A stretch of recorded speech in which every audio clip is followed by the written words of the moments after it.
sampai bertemu warning anterior. Setelah tangan berada di dalam, tangan ini mengadakan kepalan, ya, mengepal. Nah, begini. Nih obstetri, ya. Sini berarti begini.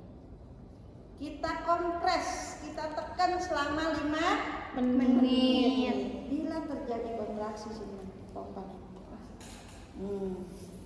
Nah, indikator atau memang ini terjadi kontraksi, tangan yang satu dengan yang lainnya seolah-olah menjauh. Jadi begini. Nah, tuh. Berarti ini ada kontraksi. Ditambah 2 menit. Bila tidak ada kontraksi, lanjut KBE. Yo, bantu ibu di sini KBE. Ini naik salah satu naik. Ini posisinya. Satu-satu dulu tangan. Sini. Taruh dulu saya. Punten. Ini begini. Ini ibu lagi posisi KBE. Ibu nggak kelihatan. Jadi ibu lagi. Nih, KBE ya. Nah, KBE begini dikompres 5 menit, ternyata tidak ada perubahan, lanjut ke KBE. Yo, sini tangannya. Satu-satu tangan. Sini tangan sini dulu. Nah, begini, masuknya begini ya. Enggak mengepal dulu. Ya, begini dulu. Masuk. Tangan yang lagi KBE keluar satu. Nah, udah digantikan dari luar. Ini masuk lagi satu lagi, ya. Sudah. Nah, kalau dia posisinya sudah menemukan, bisa ini mengepal, mengadakan kepalan biar maksimal ya. Nah, begini. Ya, sama dikompres selama 5 menit. Nah, coba rasain nih. Nah, berarti dia berkontraksi. Tangan yang satu dengan yang lainnya seolah-olah menjauh. Berarti dia ada kontraksi, ditambah 2 menit. Bila tidak ada kontraksi, lanjut ke obat-obatan. Tapi posisi ini tetap sedang KBE. Sudah lepas nih. Ya. Sudah, lanjut ke obat-obatan. Tapi posisi ini tetap KBE. Sebelum memberikan obat-obatan, itu dipasang infus cabang 2, tangan yang sebelahnya aja, biar lebih maksimal ya. Nah, udah dipasang kedua obat. Pokoknya dipasang tangan satu ya, satu ke kanan, satu yang kiri ya. Oke, satu buat resusitasi cairan, satu buat pemberian obatan. Obatnya apa? Oksi. Kita ambil. Ini gak usah dilepas ya. Kita ambil. Ibu berarti yang pertama kali infus mah yang resusitasi. Ya, buat cairan ya. Ini kita ambil 2 ampul atau 20 unit. Diberikannya masuk ke dalam cairan yang tadi baru dipasang ya, karena dia masih penuh ya, 500 cc. Nah, tetesannya tetesan cepat atau 60 tetes per menit. Obat yang kedua apa? Ergometrin 0,2. Diberikan secara apa? IM. Kalau misalnya di suatu rumah sakit dokter memberikannya IP boleh, ya, tapi artinya tanggung jawabnya sudah dilimpahkan ke dokter, bukan kita. Kalau misalnya ada juga yang memberikan langsung ke sini boleh, itu atas dasar program dari dokter. Tapi secara pelatihan, secara program masih diberikan IM. Jadi kita mah fokusnya ke IM. IM aja, yang kecuali itu peterginya di itu aja, di IP aja, tapi harus ditulis. Input apa meterginya masukin aja ke sini, ditulis, karena itu program dokter sudah. Disatuin sama oksitosin ya. Sudah, tinggal Misoprostol. Misoprostolnya berapa?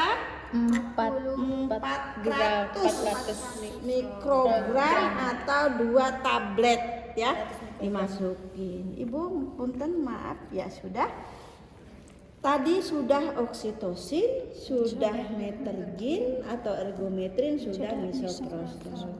Bu, kalau misalnya tensinya tinggi, Boleh enggak? Itu tergantung dari balik lagi program dokter. Kalau memang dokternya memberikan, ada juga beberapa dokter yang memang berikan saja karena menurunkan tensi lebih mudah daripada menangani perdarahan. Boleh ya.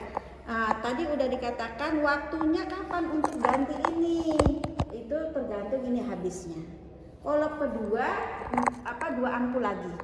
Tetesannya 40. Tapi kalau Metergin maksimal 3 dosis ya. Jeda waktu berapa jam? 2 sampai 4 jam. Jeda waktunya misalnya sekarang pemberiannya jam 8, mau diulang lagi jam 10 minimal. Boleh jam 11, boleh jam 12 tergantung dari perdarahannya. Sama misoprostol juga begitu. Itu pemberiannya sampai dosis 3 kali, jeda waktunya 2 sampai 4 jam. Oke, sudah? KBI sudah, KBE sudah, obat-obatan sudah, ternyata kontraksinya masih jelek. Kalaupun misalnya KBI, KBE dan obat-obatan itu bagus, tetap harus dirujuk ya.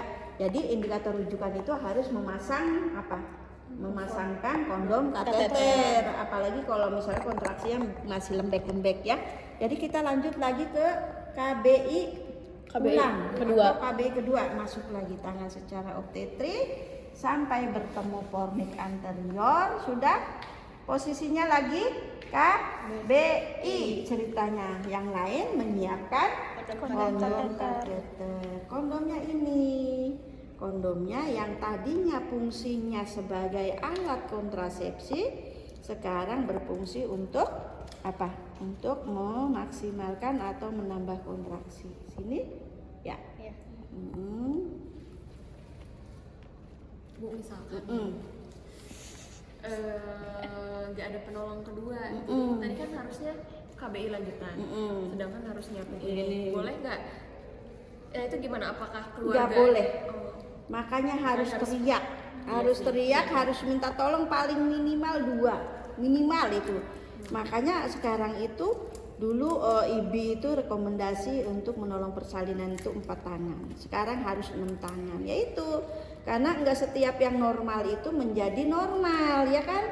Bisa terjadi seperti ini, ya. Nah, ini sambungkan dengan yang ini, ya. Ini kan nggak ditali, Bu, nggak usah ditali. Ya, ini. Ya, udah lupa ngejelasin. Kalau misalnya selama ini kan pakai tali ya, pakai tali apa benang kasur ya, biasanya untuk tali pusat. Nah, ini dipotong dari sini, sayang. Sebagai talinya digunting segini.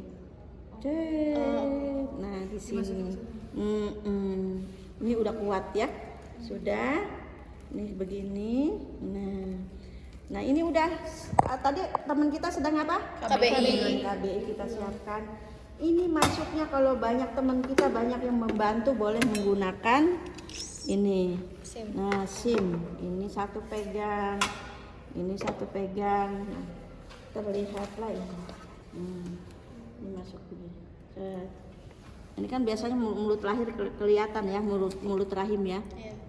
Masuk, ini masuk, terus, pakai ini kalau ini mah, kecuali kalau tangan. Berarti dimasukin ke porsio. Jadi masuknya kondom kateter itu bukan di depan, bukan di lubang vagina, tapi di lubang rahim. Ya setelah ini semua sudah dilepas-lepas nih temen. Nah kita fiksasi dulu. Kita fiksasi ininya. Kalau kita nggak fiksasi ininya, kita ini begini. Nah, itu akan keluar. Ya kan banyak darah masuk keluar. Nah, setelah ini sama kita itu sama tangan, sama iya, sama tangan. dipegang. Dipegang. Ini dialirin aja. Dilos. Diperes.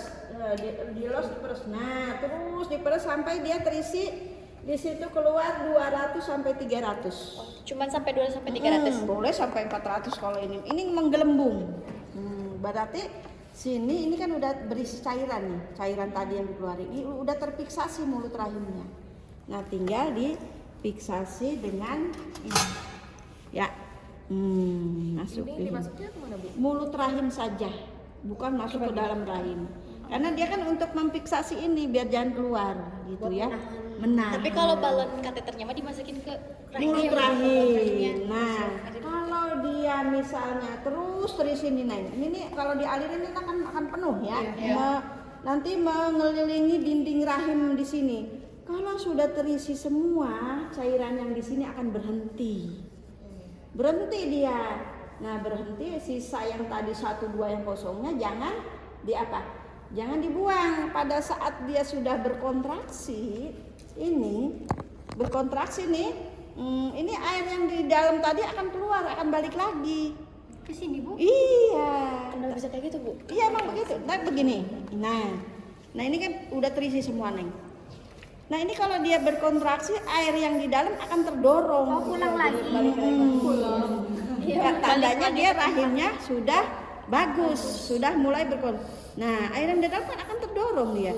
Nah begitu dia fisiologisnya tuh berjalan. Nah ini kan yang akan ngeras nih, pegang.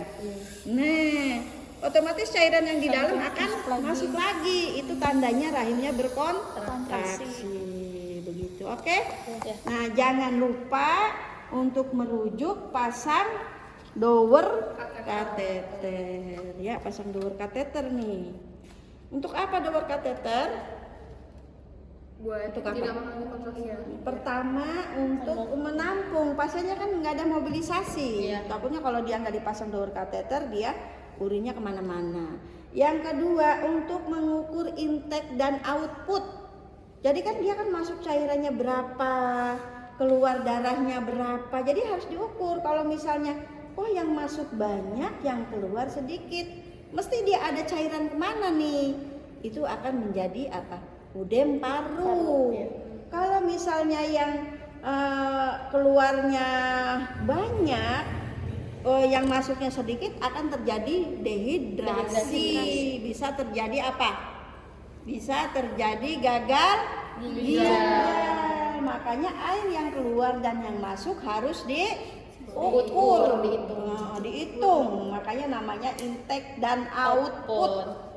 Dah paham? Sudah, paham. Ibu ulangi lagi. Yuk silakan duduk. Ibu, kalau yang